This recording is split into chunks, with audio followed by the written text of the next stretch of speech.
Dhani Jones joins us right here on 104.5, The Team, your home for New York sports. Your days with the Giants. You spent a little time in Albany, huh? Oh, man. Was it 87 North?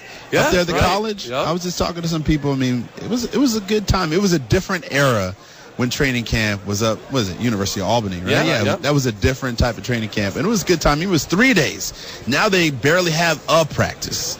Practice. Right. If I came into the league right now, I'd be able to play for like 35 years. But there's a certain resilience that was built, and it was great times. I was a young guy too, right? So I was, the first 4 years of my life spent up there was awesome, and I can never repay the Mara and the Tisch family for being able to draft me from the University of Michigan.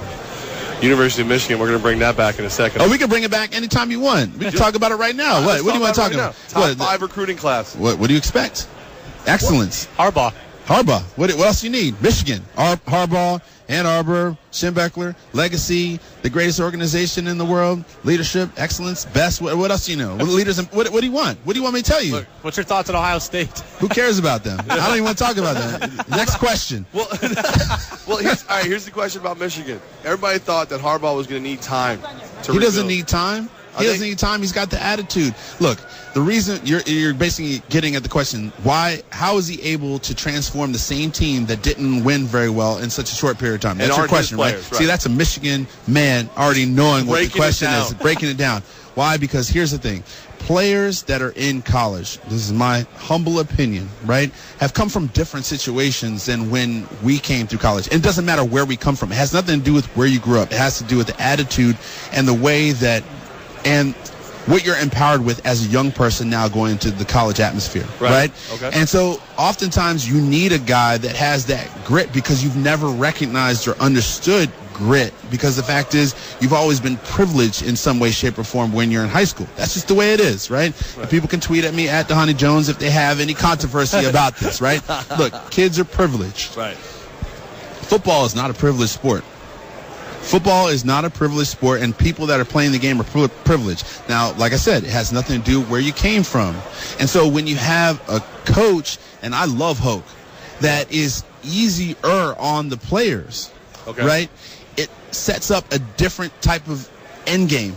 Now, Harbaugh, he's the type of guy, look, if he pulled a bus up and he said there's a fight going on, he's not getting in the back of the bus in order to get off the bus last. He's getting on the bus first to drive the bus to the fight, because that's where he wants to go. And that's the type of attitude he's instilled within the players, and that's why it's changed so quickly. Because the same talent that was there before with Hoke, where they unfortunately didn't do as well as they could have. Right. Now all of a sudden Harbaugh comes in, and just like that, we have the #1 recruiting class. Just like that, we get to the Citrus Bowl, and obviously, it was a little bit disappointing because we lost the 2, quintessential games to those other 2 teams, of which, I'm not even going to give them any pub. Right. Right. Well, but this year is going to be different. Let's be perfectly honest. Those guys in green. He's Australian. He did what he thought he was supposed to do. Those guys in green did not beat Michigan. Yeah, we beat ourselves, and we know that. Right. Okay. And the other thing is, it's also an attitude of understanding. Like I told you, you're going to look good in the bow tie, right? Sometimes you need somebody else to tell you something that you may not know about yourself, right? And you think about the players. Right. Maybe they didn't know that they could win. And now they know. And that's a powerful thing. When you know you can win, you just eat that up. Now, you can know you can win, and then you can get a big head because of it, and someone can knock you down. That's the other side of the mountain. Right. But if you're up at the top and you're still humble with it, that's a dangerous play. Do you think Cam Newton has a big head, or is he just on top of the mountain? I think he's on top of the mountain, and he's doing a great job. I think he's going to continue to do so. But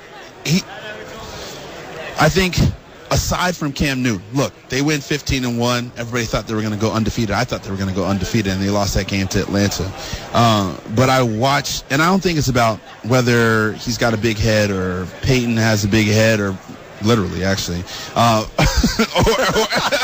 He doesn't have a 4-head. He's a 5-head. He's got a 5-head. I don't think it has to honestly do anything with that. I mean, it's going to be an amazing Super Bowl, and I think that it's really coming down to. And let me ask you a question first. Okay.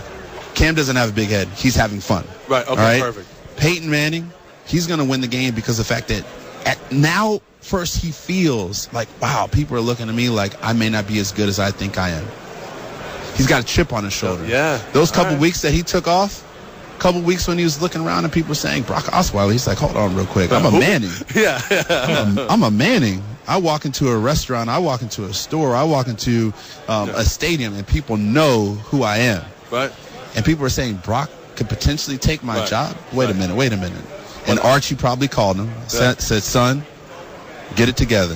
And he probably hung up the phone. He came back, and that's why he's here. Super Bowl 50, what a better way to go out than just right now. So they're going to win it. How are they going to do it? Is Peyton going to sling it around 40 times? Are they going to finally be able to run the ball? He can't. And he knows that. And part of the thing that he was doing during those 3 weeks was understanding and evaluating his own strengths and his own weaknesses and what he needed to do in order to win the game. So he's going to learn how to compress the field, different types of passes, not as far downfield. We all know Cam, I can't remember how many passes over 20 yards. I mean, he's got a better arm. He's got a better accuracy. I probably have some of the statistics right here, and I can look those all up.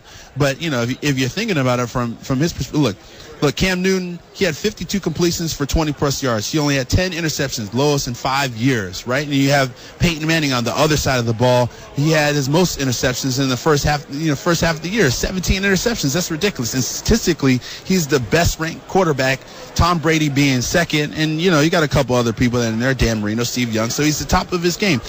Put it this way. He wants to go out with a bang. He's going to go out with a bang. And they're going to win it because Peyton understands how to engineer the game. He's going to be the true sheriff he's always been. Boom. What do you think about that? I love it, man. Dhani Jones joins us right here on 104.5 The Team.